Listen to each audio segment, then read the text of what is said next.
Okay, recording Spiral 13. Okay, so I wrote on the website that's from Spiral 13 on. We're going to grade it based on the number of correct questions that you get correct. So Spiral 13 has 12 questions and you get 11 right, then you get 11 out of 12. If you get 5 right, you get 5 out of 12. And that's how I'm going to grade the spirals.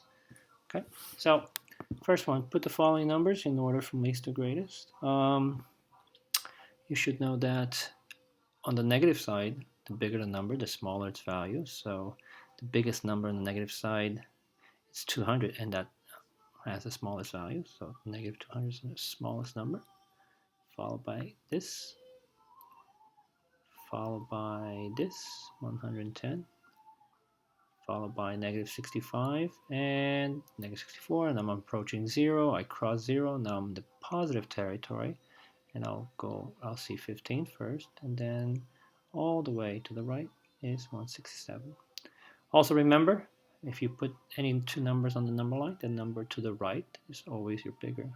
Between 15 and 167, for example, who's the bigger number? 167. Between 197 and negative 110, who's the bigger number? Negative 110, because it's on the right side. Okay. At 9 a.m., the temperature was negative 4 degrees. So negative 4, let's draw a little like mini thermometer here. This is 0 degrees. Negative 4 is about here. Okay, I'm not going to be precise. So that's a 9 a.m. 9 a.m. So by 3 p.m. the temperature was negative 15. So I'm gonna have to extend this thermometer, and negative 15 somewhere down here. That's at 3 p.m. So did the Harry said that it was getting warmer? Is he correct? Well, the answer is no. He's incorrect. He is incorrect because the weather, because the temperature got colder. Okay. So if you want to think of it this way, here's your number line or your thermometer. That way is hotter, and this way is colder. So the higher you up on your number line here, the warmer it gets, and the colder you go down there, the lower you get temperature-wise. The colder it is. So negative 15 is definitely colder than negative 4. Okay, you could have said something like that. Can two numbers have the same absolute value? If yes, give an example. Well, what's absolute value? Absolute value is measure what? It measures literally the distance you're away from 0. So let me just draw something like that and ask you a couple of questions. This is 3, for example. How far is 3 from 0? So the absolute value of 3, and remember absolute value is presented like that, two vertical lines. And the absolute value of 3 would be 3, because it's 3 spaces away from 0. On this side, let's pick a different number, negative, I don't know, 7. The absolute value of negative 7 would be 7, because 7 would be, this 7 here represents the number of spaces, units, it's away from 0. So in order if you had to walk back to 0 from negative 7, you would take literally 7 units. Okay, so going back to the question, can two different numbers have the same absolute value? Well, let's see. Can two different numbers have the same absolute value? It means can two different numbers be the same distance away from 0? So let's take an example here. Let's pick a number 2. How far is the number 2 away from 0? 2 spaces. Do you know any other number that's also 2 spaces away from 0? That'd be negative 2, because if I asked you to find the absolute value of negative 2, it would also be 2. So can two different numbers have the same absolute value? Yes. Negative 2, for example, and 2 have the same absolute value because they're both 2 units away from 0. Okay.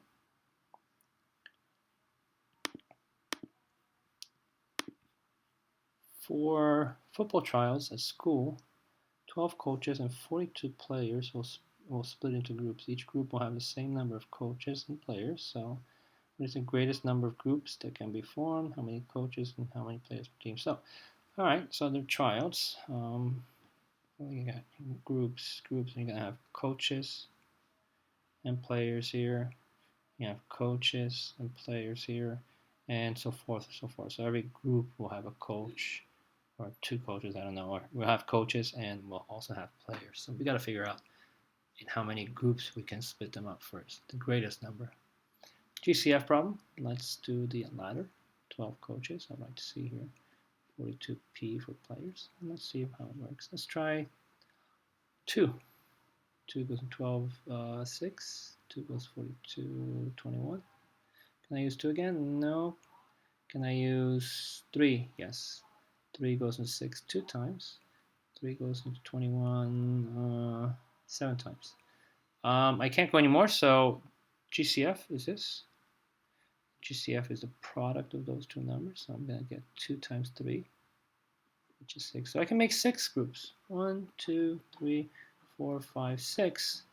And this 2 comes from this column, the coaches column, and the P comes from the 7 column. So we're going to have 2 coaches. Let me write 2 coaches and 7 players in each group. So it's going to be 2 coaches, 7 players, 2 coaches, 7 players, etc., etc., etc. So what is the greatest number of groups? 6. And how many coaches? 2 coaches and 7 players in each group. So I needed to see something like this, the ladder method, and then like a sentence stating how many of each. Okay, order from least to greatest, from greatest to least, sorry. Problems.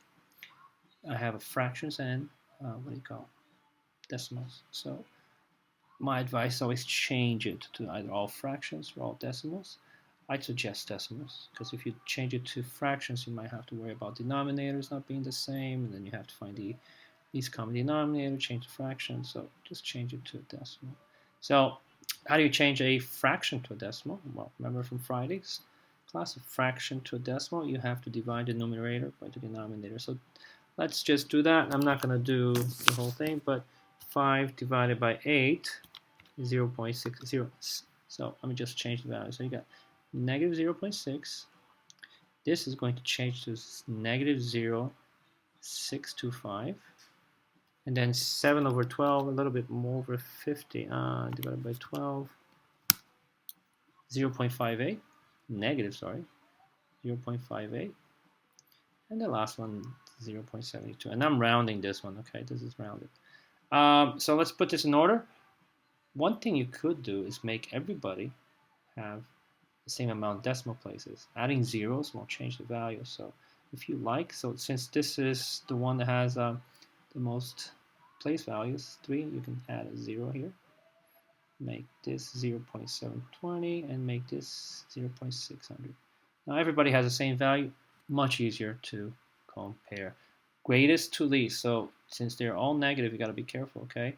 The greatest value is your number that is small. If it's negative, is backwards, okay? So the greatest number is this guy right here, negative 0.580, comma. Second greatest value is this one, negative 0.600. The third one is this one. And in fourth place, this one. So the biggest number is this, and the smallest number is this. Okay, so remember with negative numbers it's backwards.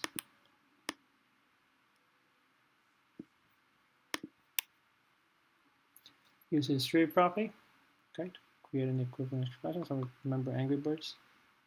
So multiply 4 times the first term there, and then 4 we're going to multiply with the second guy over here. So first one, 4 times n, 4 times n, plus 4 times 9. We can clean things up. We can 4 times n is just 4m like this, and 4 times 9 is 36. So this expression and this expression is the same. Second, we're going backwards. Okay, remember we did this. We go backwards. So here's like sort of the answer, and we're going to go to what it was before you did the distributive property. So you can definitely use the ladder method for this one. I'll write it over here, 48, 72. Think of a number that goes into both. 8, 6, 8. 8 works. Can go higher. 8 and 48 is 6. 8 and 72 is 9. Yeah, we can go higher. 3. 3 goes to 6 2 times. 3 goes into 9 3 times. So the GCF it's the product of those two numbers, 24. 8 times 3 is 24. So that's the number that goes outside. And this 2 will go here, and that 3 will go here. So let's see if that's true. 24 times 2 is 48. Good. And 24 plus 24 times 3 is 72. So this and this are equivalent.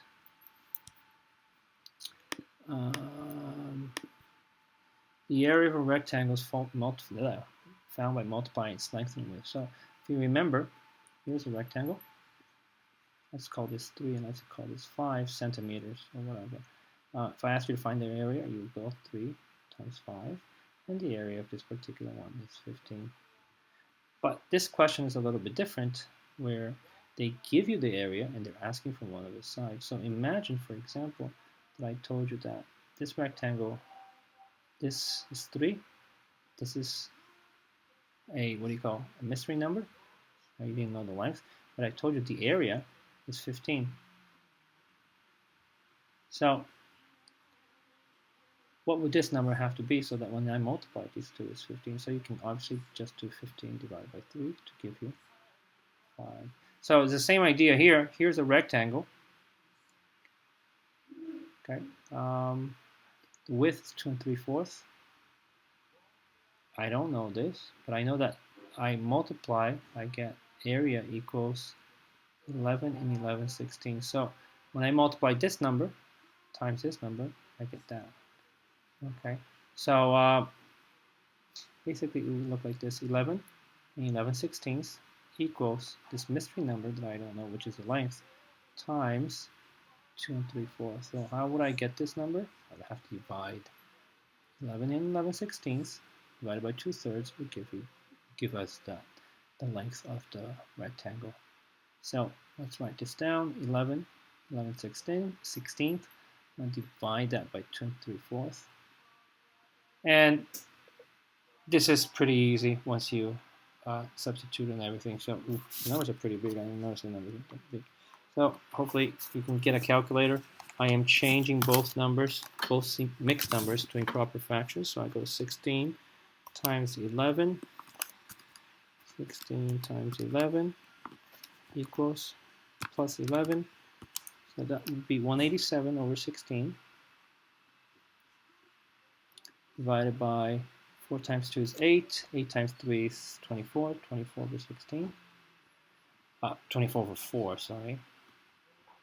So I have to find a common denominator, which is 16, 187. And this becomes 16. How does 4 become a 16 times 4? By top by 4. 4 times 9 is 24, 16, 96. All right. Finally, they're both the same denominators. I can cross these off. I can write that as a fraction, which I get 187 over 96. 96. Okay. So, this can be less. So the area, or I'm sorry, the length of this is 187 over 96. Or if I change this to a mixed number, how many times can 96 go into 187? One time. 187, yeah, 187, sorry. 187. You can go one time. How many will I have left over? I'll have 91 left over 96. So the length here of this side of that rectangle is 191, 96 feet. Okay. Questions are going to get harder. Okay. Well, I bought 3.8 pounds of peppers. The peppers cost $1.99 per pound. How much did he get change? I mean, wow, really? Okay, so 3.88 pounds, 3.8 pounds, sorry. One pound is 1.99, so I'm going to multiply 3.8 pounds times 1.99, because that's how much 1 pound was. But since we bought more than 1 pound, this is a decimal practice for you. 1.99 equals 7.562. Okay. This one has 1 decimal place. This one has 2 decimal places. So my answer is going to have 3 decimal places, and that's how I got that. Now I'm going to, so this is money. It rounds up to $7.56, which I'm going to subtract from 20. So here's a $20 bill, or $20 like this, decimal under decimal. And I'm going to subtract, borrow all the way from that side. 10 minus 6 is 4, 9 minus 5 is 4, and 9 minus 7 is 2. That's a 1, so I get change. My change is going to be $12.44. Okay. Paper clip, 7/8 of an inch long. Okay, so here's a paper clip. Okay, and how many paper clips are needed so that when they're laid end to end, they have, so length of 56 inches. Okay, so here's a paper clip, and I want to lay, or put one paper clip next to each other. Sorry, closer. Another paper clip here, and keep going until I reach a total of 56 inches. How many paper clips would I need? Well, definitely a division problem. So I'm going to take the 56 inches and I'm going to divide it by, how much is a paper clip? 7/8. That's my setup. Okay, so 56 over 1. Find the common denominator, which is 8. And 1 times 8 is 8. And then I'm going to multiply 56 times 8. 8 times 6 is 48. Carry the 4. 8 times 5 is 40 plus 4. So now I can cross. And I'm going to get, and I'm just going to write it over here and shift that over here, 448 over 7. I can, change that to a mixed number. And it's going to be 64. Ooh, exactly. I need exactly 64 paper clips. Okay, if I lined up 64 paper clips, one end to end like that, it would reach 56 inches. But there's I'm not ready. I'm not done. Sorry. Each paper clip costs 3 cents. How much will I spend? So here's my 3 cents. And multiply that by 64. This number has 2 decimal places. This one has none, so my answer is going to have 2 decimal places. So let's start multiplying. 4 times 3 is 12. I don't know. I'm not doing the zeros. Move 1 over. 6 times 3 is 18. Add 2. 8 plus 1 is 9. 1. I need 2 decimal places, so I'm going to go 1, 2. So it's going to cost me $1.92 to do this little experiment here. Okay. Again, it's a lot of work. So careful.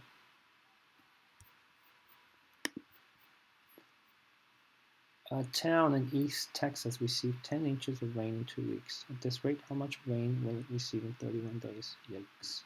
Use a calculator here. Okay, so let's write this as a fraction. 10 inches in 2 weeks, but in 2 weeks, instead of 2 weeks, I'm going to use 14 days.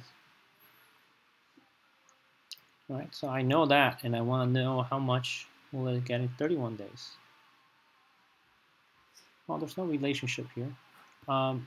So remember unit rate? Unit rates really comes in handy.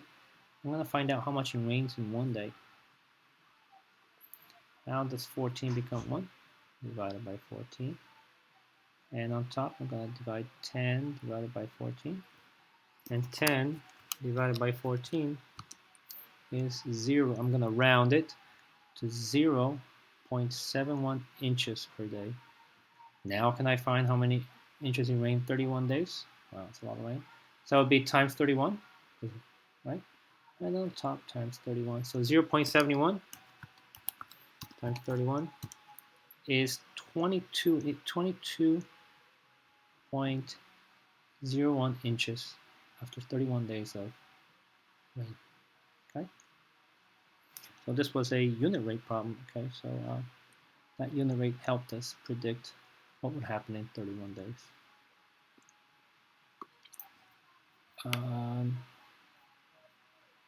What are the dimensions of a football field in feet? So let's change that into feet. I know that 1 yard has 3 feet, right? So 120 times 3 would be 360. That's easy. This is 53 and 1/3 of a yard. So I'm going to do this in two parts. I'm going to take the 53 first and multiply that by 3. That's going to give me 159 yards. 159 feet. Right? 59, 53.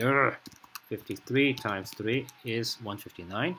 And then 1/3 of a yard, well, 1/3. So if 1 yard is 3 feet, 1/3 of it would be 1 yard. So this side over here is the 159 plus 1, giving us 160 feet. So there's the dimensions of my football field. 160 feet this way and 360 going this way. 360. Find the perimeter. Well, perimeter is the distance around this. So if you were to like jog around this, let me write 160 over here. Let me write 360 over here. So the perimeter would be 160 plus 160 on the other side plus 360 plus 360. So that'll be 360, 360, 160, 160. 0, 24, 2, 3, 6, 7, 8, 1,040 feet. Okay. So to go around this whole lap, you would go 1,040 feet. About how many laps around the perimeter would equal 1 mile? If I'm not mistaken, 1 mile is the same thing as 5,280 feet. Is that it? Okay, so if I ran 1 lap around this, it would be 1,040 feet. If I ran 2, it would be 2,080. 3, blah, blah, blah. So why don't we just divide 5,280, because it says about how much, I don't know, to be precise. Divide by 1,040, it goes, I'm going to say 4 times at least, times 4, 1,040 times 4, 1,040 times 5, I multiply by 5, 5,200. All right, so 5 times 0. Okay, so leftover subtract would be 80. So about 5 laps and a little bit more, and about 5 laps on this field would equal 1 mile. Okay. Okay, a countertop. A countertop. Here's a countertop. Okay, 16 feet long and 3 feet wide. Find the area of this in meters, square meters. So I have to change this into what do you call meters before I even find the area. I have no idea what the conversion is. 1 foot equals, let's find out.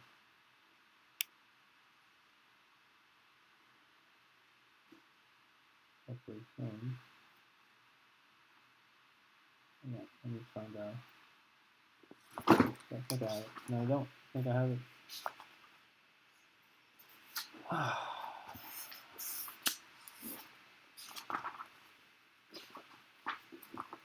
No, I'm sorry. Bear with me, guys. Find a conversion. Alright, so somewhere around here.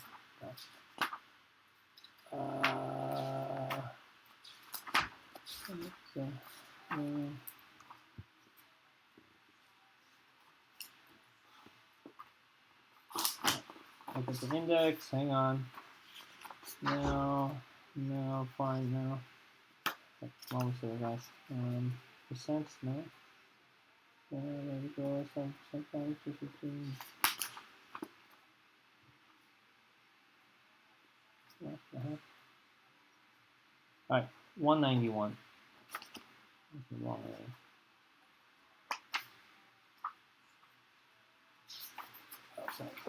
And now you probably. Here we go. So meters and inch. 1 foot is 0.305. So 1 foot, I can write over here. 1 foot is 0.305 of a meter. That's a relationship. We're going from customary to metric. So over here, I want to find the meters. How much meter I want? So what's 3 feet in meters? And I'll multiply times 3.